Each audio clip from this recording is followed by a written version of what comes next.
எங்க குடும்பத்தில் பிரச்சனை இல்லை என்றால் கோவில்களில் அர்ச்சனை இல்லை அப்படின்ட்டு சொல்லுவாங்க. சாமிக்கு நம்ம வாழைப்பழத்தையும் தேங்காயும் வைக்கிறோம். ஏன் வைக்கிறோம்?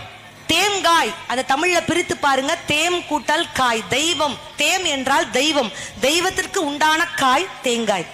வாழைப்பழம் ஏன் வைக்கிறோம்? வாழைப்பழத்தை சாப்பிட்டுட்டு தூக்கி போட்டா அதுல இருந்து வாழை மரம் வருமா? வராது. ஆனா மாங்கொட்டையை சாப்பிட்டு போட்டா மாம்பரம் வரும். எச்சில் படாததை இறைவனுக்கு படைக்க வேண்டும் என்பதை உணர்த்துவதற்காகத்தான் வாழைப்பழத்தை நம்ம வைக்கிறோம்.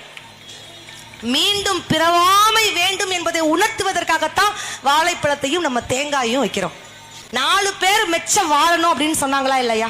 எல்லாரும் பெரியவங்க அந்த காலத்துல இருந்து நீங்க எல்லாம் சொல்லியிருப்பாங்க, டேய் நல்லா படிக்கணும்டா, 4 பேர் மெச்ச வாழணும். அந்த 4 பேர் யாரு?